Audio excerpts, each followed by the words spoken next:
तो आज हम पढ़ेंगे factor influencing growth and development. पहले की वीडियोस में हम ग्रोथ और डेवलपमेंट के बारे में, उनकी डिफरेंसेस के बारे में पढ़ चुके हैं, उनकी स्टेजेस पढ़ चुके हैं। तो आज हम पढ़ेंगे factor influence growth and development. देखिए, आपको पता है कि फैक्टर जो ग्रोथ को और डेवलपमेंट को दोनों को इन्फ्लुएंस करते हैं।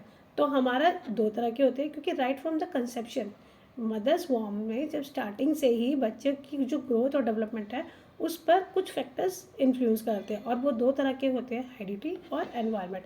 अब हम अलग अलग पढ़ेंगे हेरिडिटी को कौन से फैक्टर इन्फ्लुएंस करती है और एनवायरनमेंट को। तो जानते हैं पहले।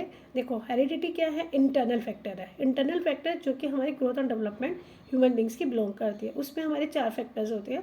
एक था पहला हमारा हेरिडिटी फैक्टर, दूसरा है बायोलॉजिकल फैक्टर, थर्ड इंटेलिजेंस, और चौथा है हमारा इमोशनल फैक्टर। अब हेरिडिटी फैक्टर के बारे में जानते हो तो हेरिडिटी फैक्टर क्या होते हैं? वो जो कि बच्चे को कंसेप्शन मदर्स वॉर्म्स में स्टार्टिंग से ही इंटरनल मिलते हैं, जैसे person's height, weight, structure, colour of hair and eye, intelligence, aptitude. ये क्या है? सब ये हमारे इंटरनल फैक्टर्स है जो कि बच्चे को आनुवांशिक रूप से उसके मदर्स और फादर्स के जीन द्वारा दिए जाते हैं। ठीक है। इसी तरह से जब हम बात करेंगे बायोलॉजिकल फैक्टर, जो अभी सेम वही चीज़ होती है, हेरिडिटी अनुवांशिकता और बायोलॉजिकल भी अनुवांशिक होते हैं, जिसमें हम फिजिकल स्ट्रक्चर की बात करते हैं, नर्वस सिस्टम की बात करते हैं, हाइपर एक्टिविटी। क्योंकि कोई भी बच्चा जो बनता है उसके लिए फिजिक्स, उसकी बॉडी केमिस्ट्री, वो किस तरह से इन्फ्लुएंस हो रहा है, ग्रोथ और डेवलपमेंट उसकी पूरी लाइफ उसके ऊपर डिपेंड करती है। मतलब अगर मदर्स वॉर्म में उसको प्रॉपर न्यूट्रिशन नहीं मिलता तो उसका पूरा डेवलपमेंट नहीं हो पाता, जिसका उसकी पूरी लाइफ पर इम्पेक्ट जाता है।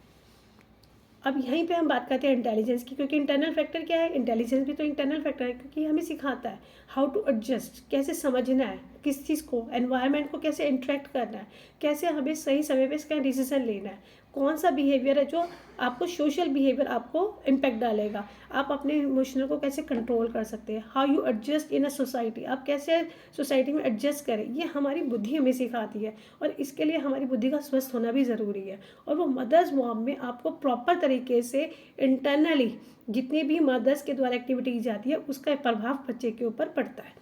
तो अब हमारा नेक्स्ट फैक्टर आता है इमोशनल फैक्टर। ये क्या होती है?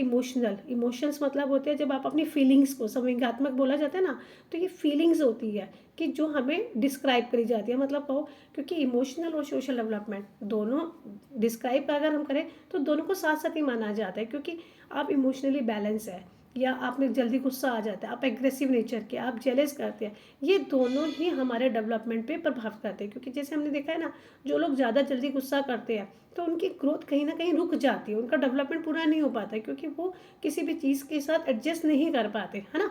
तो ये इमोशनल फैक्टर होता है जो व्यक्ति के जीवन को प्रभावित करता है।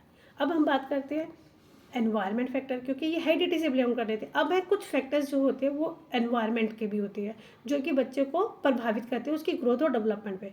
ठीक है। जैसे पहला ही एक्सीडेंट इंसिडेंट लाइफ, इसका मतलब ये है जब बच्चे की बर्थ के टाइम पे कोई इंसिडेंट हो गया, मतलब कैसे उसका जन्म हुआ उसके ऊपर भी उसकी लाइफ पर डिपेंड करता है। आप कहते हो कि कुछ बच्चे जो होते हैं वो मतलब कुछ ऐसी कंडीशंस होती है जिनके अंदर उनका जन्म होता है, तो उसका इम्पैक्ट भी उन पर जाता है। सर्जरी होना या बाय नेचर के हिसाब से उनका जन्म ना होना, जन्म से पहले मतलब 9 मंथ से पहले उनका हो जाना, या कम समय से में उनका जल्दी इस दुनिया में आ जाना, ये सारे एनवायरमेंटल फैक्टर होते हैं जो उसकी बर्थ के बाद उनको प्रभावित करते हैं, क्योंकि उनकी ग्रोथ नहीं हो पाती ना प्रॉपर तरीके से।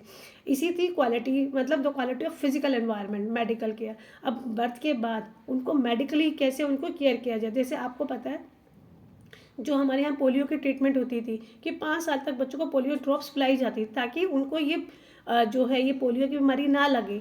तो वो यही कि आफ्टर बर्थ आपके साथ एनवायरनमेंट कैसा दिया गया, अगर आपको वो ड्रॉप्स नहीं मिलती थी तो बच्चों को पोलियो हो जाता था, है ना। और वो किस पे डिपेंड करता है? पेरेंट्स पे, कि आफ्टर बर्थ उन्होंने उनकी कितनी केयर की, उनको क्या क्या फैसिलिटीज़ मिली, ये सारी की सारी। और सबसे बड़ी बात एनवायरनमेंट फैक्टर में यहाँ पे भी आता है इकोनॉमिक और social status of the family.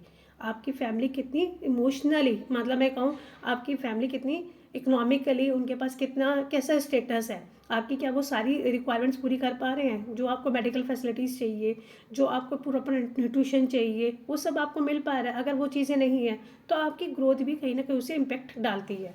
इसी तरह से जो आपको स्कूल, जो आपके लिए अच्छा आपके लिए स्कूल है, तो आपको जो कौन सा स्कूल में दिया जा रहा है कि आप इंटेलिजेंट हैं, तो आपको किस तरह की एनवायरनमेंट दिया जा रहा है कि आप इसको काम कर सकें, मतलब आपको एक अच्छी स्कूलिंग मिले, अच्छा आपका पीयर ग्रुप हो, आपको वो सारी चीज़ें मिले जो एक अच्छे सिटीज़न को, एक बच्चे को मिलनी ही चाहिए। वो सारी क्वालिटी जो होती है वो उसके बच्चे के एनवायरनमेंट को इम्पैक्ट डालती है।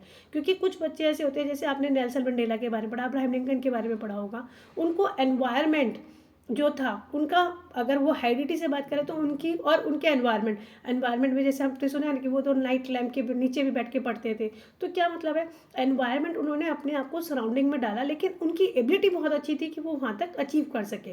तो ये सारी जो चीज़ें होती है ना, वो बच्चे के एनवायरनमेंट फैक्टर से बिलोंग करती है, जो उनका वो एक्सटर्नल फैक्टर होता है।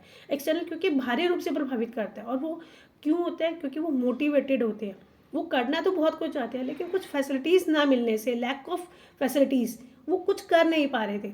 लेकिन इसलिए ऐसा नहीं होता कि, लेकिन उसका इम्पैक्ट जो होता है उनके डेवलपमेंट पे होता है। लेकिन कुछ बच्चे इसी वीकनेस को अपनी स्ट्रेंथ बनाते हैं और आगे तक पहुंचते हैं। तो thank you for this video.